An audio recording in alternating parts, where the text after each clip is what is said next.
అందరికీ నమస్తే అండి. నేను మీ వీరు మామ అని మాట్లాడుతూ ఉన్నాను. ఇప్పటి వరకు ముంబై అండ్ హైదరాబాద్ లో మాత్రమే ఇలాంటి గణేష్ ఆగమనం జరిగేది.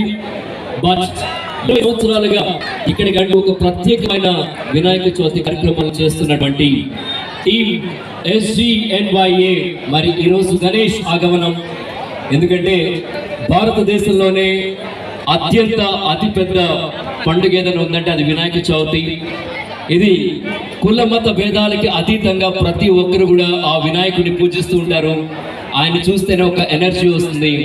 ఆయన్ని పూజిస్తే మనకి అన్ని కూడా విజ్ఞానం లేకుండా విజయమే వస్తుంది. కాబట్టి మరి వారం రోజుల ముందుగానే ఇక్కడ ఈ గణేష్ ఆగమనం మరి ఈ కార్యక్రమానికి వచ్చేసిన అందరికీ కూడా స్వాగతం. అండ్ నన్ను కూడా ఇన్వైట్ చేసిన బీసెంటి గారికి, జీకే గారికి కూడా thank you very much. And మరి కాసేపట్లో మరి ఎమ్మెల్యే వంశీకృష్ణ యాదవ్ గారు వచ్చి మన ఈ గణేశుడు, ఎందుకంటే 20 yearsగా ఇక్కడ నీలమ వేప చెట్టు జంక్షన్ వినాయక చవితి అంటే కనుక it's always a wonder and ఎంతో కలగా కూడా మరి జరుగుతూ ఉంటుంది.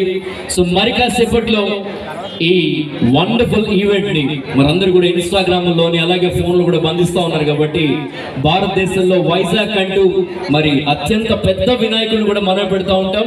అండ్ ఇది ఆగమనం కూడా ఫస్ట్ టైం. కాబట్టి అందరూ జై బోలో గణేష్ మహారాజ్ కి, జై బోలో గణేష్ మహారాజ్ కి జై హో. మరి ఎమ్మెల్యే గారు వచ్చి అది లాంచ్ చేయగానే కూడా మరి ఇదే నామస్మరణతో ఒకసారి మార్మోగిద్దాం. Thank you very much. జై బోలో. నిజంగా సీఏ గారి ఆఫీస్ శ్రీనివాస్ గారు కూడా ధన్యవాదాలు తెలియజేసుకుంటున్నాం. అలాగే కార్యక్రమానికి మీరు అందరూ అనుకోవచ్చు రాజకీయంగా ఎమ్మెల్యేని పిలుపున్నారు. దయచేసి ఎమ్మెల్యే గారు ఈసారి మన 20వ సంవత్సరం వినాయక చవితి ఇక్కడ దాతగా ఈ సంవత్సరం మాకు సపోర్ట్గా ఉండి ముందుకు నడిపిస్తున్నారు. కాబట్టి ఎమ్మెల్యే గారిని మనం ఇక్కడ ఘనంగా పిలుచుకోవడం జరుగుతుంది. ఈ కార్యక్రమానికి ప్రతి ఒక్కరు రాజకీయాలకు సంబంధం ఎటువంటి లేదు. ఎందుకంటే 20 సంవత్సరాల కిందకి మేము మొదలుపెట్టాం. అంటే 2006లో మొదలుపెట్టాం. అప్పుడు మాకు ఎలాంటి రాజకీయాలు ఏమి లేవు. మంచి చేద్దామని మాత్రమే వచ్చాము రాజకీయాల్లోకి. అంతే తప్ప ఇంకో స్వాతంత్రం ఇప్పుడు రాలేదు. మంచిగా చేస్తున్నాం. 33వ వాటికి మా కుర్రాళ్ళు అందరూ కూడా సపోర్ట్ చేస్తూ ముందుకు నడిపిస్తున్నారు. అలాగే ఈ మధ్య కాలంలో 33వ వాటిలో అందరూ కూడా మేము జిమ్ కడతామని చెప్పాం. జిమ్ కట్టి చూపించాం. అది ఎందుకంటే బలవంతం కానీ మేమేం చేయలేం. వారి కోసం కడతామని చెప్పాం. అది కూడా పెట్టాం. ఇలాంటి ఎన్నో కార్యక్రమాలు అంటే అన్ని చెప్పుకోవాలని మీకు ఒక్కటి వినాయక చవితి మీకు కనబడుతుంది. వినాయక చవితి మొదలు పెట్టుకొని ఎంత 2006లో మొదలు పెట్టుకొని మేము ఎన్నో కార్యక్రమాలు చేసుకుంటూ ఈరోజు 20 సంవత్సరం పూర్తి చేసుకోబోతున్నాం. ఈ 20 సంవత్సరాల్లో కూడా మాకు ఎంతో అద్భుతం జరిగింది. జీకే ఫౌండేషన్ సంయుక్త శ్రీ గణపతి నీలమంగ యూత్ అసోసియేషన్ అంతా భగవంతుడి ఆశీర్వాదాలతో జీకే ఫౌండేషన్ వారికి డాక్టరేట్ ఏషియా ఇంటర్నేషనల్ యూనివర్సిటీ వస్తే డాక్టరేట్ కూడా జీకే ఫౌండేషన్ లభించింది.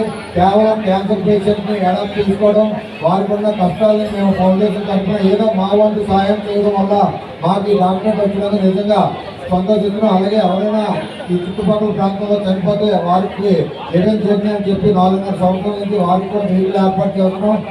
కొందరికి కార్యక్రమాలు మేము ఇవ్వలేకపోయినా మనం క్షమించండి. ఎందుకంటే ఆ ఒక్క వెహికల్ని మేము ఎవరికి వచ్చినా సరే ఇస్తున్నాము. కొందరికి అందుబాటు రాకపోవచ్చు. దయచేసి రాలేని వాళ్ళు కూడా క్షమించండి. ఎందుకంటే మేము ఇంకా కృషి చేస్తాం. ఇంకా సర్వీస్ చేయడానికి ఎవరికి ఇబ్బంది లేకుండా దానికి మీ అందరూ సపోర్ట్ ఉండాలి. మేము అనగానే నీలం మ్యాప్ చేసి ఈ ఏరియా ప్రాంతం ఎక్కువ నుంచి అంటే నేను ఫౌండేషన్ మా నాన్నగారు దగ్గర నుంచి కూడా ఇక్కడ ఉన్నాను. సో ఇక్కడ ప్రజలందరూ ఆదరించి ముందుకు తీసుకెళ్తున్నారు. ఏ కార్యక్రమం చేసినా ఎలాంటి ఇబ్బంది చిన్న పెట్టినా సరే అలా మనసులోనే తీసుకొని ముందుకు నడిపిస్తున్నందుకు ఈ నీలం మ్యాప్కి రాష్ట్రం పార్టీ ప్రజలందరూ కూడా నిజంగా ధన్యవాదాలు తెలియజేసుకున్నాం. ఇలాంటి చిన్న కార్యక్రమం వాళ్ళు ఎలాంటి ఫీలింగ్ అవ్వకుండా నాతో ఇన్ని సంవత్సరాలు కూడా నడుస్తున్నారు. నేను చాలా చిరాకు పడతాను, చాలా తిట్టడం కూడా జరుగుతుంది. అయినా సరే వాళ్ళు అలాంటి ఇబ్బంది పడకుండా ఏదైతే నేను ఒక్క మాట చెప్తాను ఆ మాట మీద నిలబడుతున్నాను. నిజంగా వారికి నేను పాదాభివందనాలు తెలియజేసుకుంటూ ఇంతకు అవకాశం ఇచ్చి ఈ 20 సంవత్సరాలు ఆగమనం చేద్దామని చెప్పి మొత్తం అందరూ 20వ వార్షికోత్సవ మహోత్సవంలో సంయుక్త జీకే ఫౌండేషన్ నిర్వహిస్తున్న స్వామివారిని వివిధ రూపాల్లో మనల్ని ఇక్కడ SCNYA టీం ఆధ్వర్యంలో జరుగుతున్న ప్రతి కార్యక్రమానికి కూడా ప్రతి ఒక్కరు విచ్చేసి ఎంతగానో మాకు సహాయ సహకారం అందిస్తూ సపోర్ట్ చేస్తున్న వారందరికీ కూడా మా తరపున ధన్యవాదాలు తెలుపుకుంటూ స్వామివారి ఆశీస్సులు ఉండాలి. అలాగే ఈ యొక్క ఆగమనం అనే కార్యక్రమం మొట్టమొదటిసారిగా వైజాగ్లో జరుగుతుంది. ఈ యొక్క కార్యక్రమం ఎప్పుడు కూడా జీకే ఫౌండేషన్ కానీ మేము కానీ ఏదైనా గణపతి పెడితే ఎలాంటి పంపెడతారని ప్రతి ఒక్కరు కూడా ఫోటో అనేది ఎలాంటి వినాయకుని పెడతాం అనేది వినాయక చవితి వరకు రివ్యూ ఓపెన్ చేయం. అలాంటిది ఈ సంవత్సరం మొట్టమొదటిసారిగా ముంబైలో చేస్తారు, హైదరాబాద్లో చేస్తారు, వైజాగ్లో కూడా ఆగమనం కార్యక్రమం చేయాలి అనుకున్నాం. 1 yearగా అనుకుని ఈ సంవత్సరం ఆగమనం కార్యక్రమం ఏర్పాటు చేయడం జరిగింది. ఈ యొక్క కార్యక్రమం ఎంతో కనువిందుగా ఏదైతే మేము ఏర్పాటు చేశామో అవన్నీ కూడా ప్రతి ఒక్కరు చూసి నేత్రానందం పొందాలంటే దయచేసి అందరూ కూడా ఈ డ్రెస్ బయట ఉండాలని మరి కోరుకున్నాం. ఎందుకంటే అది ఆన్ చేస్తే మళ్ళీ